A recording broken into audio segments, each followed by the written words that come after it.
یہ حدیث آپ نے کتنی بار سنی ہے؟ میں بھی اس حدیث کو 45 سال سے پڑھتا آ رہا ہوں، 45 سال، کہ امام کے ظہور سے پہلے دنیا میں بہت زیادہ کلنگ، شوٹنگ، قتل، غارت گری موتیں ہوں، کا اتنی موتیں کہ 2/3 2/3 دنیا ماری جائے گی، 1/3 دنیا مرے گی، یعنی 1/3 وہ مرے گی جنگ اور لڑائی اور جھگڑے اور دھمال اور رائٹس اور قتل و غارت گری۔ اور اس میں بھی امام فرماتے ہیں کہ اس طرح سے لوگ مریں گے کہ مرنے والے کو یہ نہیں پتا کہ مجھے کیوں مار رہے ہیں، میں نے کیا غلطی کی، میرا قصور کیا، اور جو مار رہا ہے نا اس کو نہیں پتا کہ میں اس کو کیوں مار رہا ہوں، اس سے میرا کوئی تعلق ہی نہیں، وہ مر رہے ہیں اور مار رہے ہیں۔ جو ڈرون حملے دنیا میں ہوتے ہیں اس میں یہی ہوتا کہ وہ جو مارنے والا ہے نا وہ تو اس طرح بیٹھا ہوتا ہے جیسے کوئی بچہ ویڈیو گیم کھیل رہا ہو، اور ایک بٹن دبایا اس نے اور مار دی۔ کون مرے، کہاں مرے، کتنے مرے، اس کو کچھ پتہ ہی نہیں۔ اور بھی بہت ساری اس میں چیزیں ہیں، اتنا ٹائم نہیں ہے کہ میں اس کی تفصیل میں جاؤں۔ لیکن انسانی جان جو ہے نا، یہ جو اسلام کی نگاہ میں سب سے اہم، یہ آخری زمانے میں اس کی ویلیو سب سے گر جائے گی۔ جانور کو لوگ پروٹیکشن دیں گے، انسانوں کو نہیں۔ آج آپ ویسٹ میں جا کے دیکھ لیجئے، ایک بلی اور ایک کتا اور ایک مرغی اگر کہیں پرابلم میں آ جائے، ایک مچھلی کہیں پرابلم میں آ جائے، پورا ملک جو ہے اس کی مدد کے لیے پہنچ جاتا ہے، انسان سینکڑوں مر جائے کوئی پلٹ کے پوچھتا بھی نہیں۔ میں زیادہ اپنی تقریر کو لمبا نہیں کرنا چاہتا، اور امام نے فرمایا باقی 1/3 دنیا وہ مرے گی قحط اور بیماریوں کی وجہ سے۔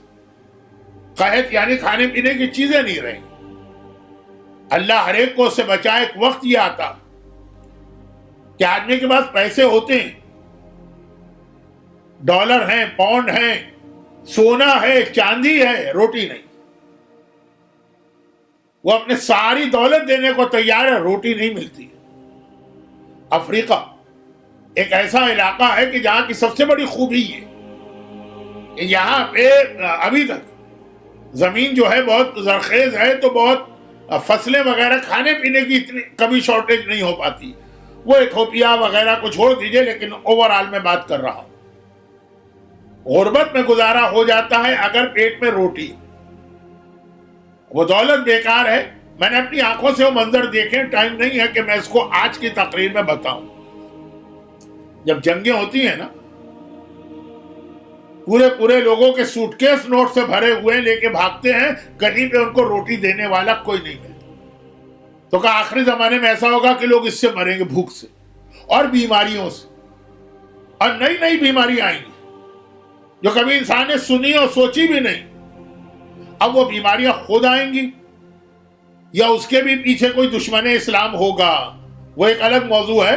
آپ خود میری تقریر سن رہے ہیں تو آپ کو اندازہ ہوگا کہ اتنی ساری باتیں کور نہیں کر سکتا۔ لیکن یہاں پر ایک بہت ہی مشہور حدیث جو آپ نے پورا 1 سال سنی، یہ پورا سال ایسا ہے کہ پوری دنیا اس وقت ایک بیماری میں پھنس گئی جس کا نام تھا یہ کووڈ-19 یا کورونا وائرس۔ ایک بالکل نئی بیماری، اس کا علاج ڈھونڈا جا رہا ہے۔ اب میں اس بحث میں نہیں پڑھتا کہ واقعاً یہ بیماری خود بخود آئی کہ اس کے پیچھے کوئی تھا، لیکن ایک چھوٹی سی بات، امام کی ایک بہت مشہور حدیث ہے، میں نے کہا نا پورا سال آپ نے سنی، کہ جب لوگ نئے نئے گناہ کریں گے تو اللہ نئی نئی بیماریاں بھی پھیلا دے گا۔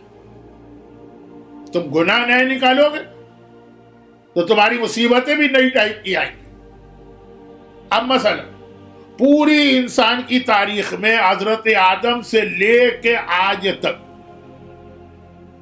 گناہ کے اتنے طریقے اور اتنے آسان طریقے کبھی نہیں تھے جیسے آج ہو گئے۔ چھوٹا سا موبائل فون، اسمارٹ فون، جتنا چھوٹا یہ ہے اتنا ہی یہ گناہوں سے بھرا ہوا۔ اب یہ موبائل یا اسمارٹ فون ایک ایسی مصیبت بن گیا کہ والدین کو اپنی اولاد کے بارے میں نہیں پتا چل سکتا، شوہر بیوی، بیوی شوہر کے بارے میں کچھ نہیں جان سکتی۔ یعنی بہت ساری باتیں میں کہہ سکتا ہوں، لیکن آج کی اتنی مبارک رات یہ باتیں کہنا اچھا بھی نہیں لگ رہا اور ٹائم بھی نہیں۔ اب یہ فیس بک، یہ واٹس ایپ، یہ انٹرنیٹ کی ایسی حرام ویب سائٹ، ہم لوگوں کو تو آپ ڈاکٹر سمجھیے، ڈاکٹرز کے پاس لوگ اپنے پرابلم بیماریاں لے کے آتے ہیں تو بہت سی چیزیں ہم کو پتا ہوتی ہیں جو آپ لوگوں کو نہیں پتا۔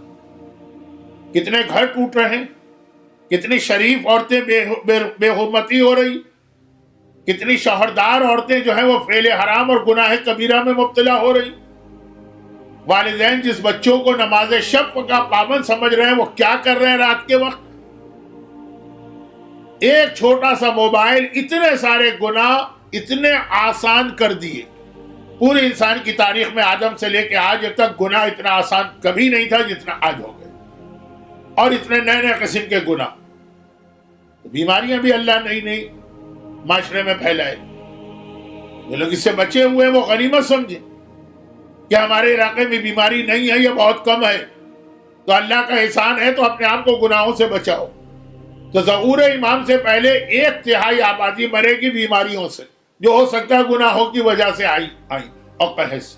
پھر آخر میں امام آئیں گے جب 2/3 دنیا مر چکی۔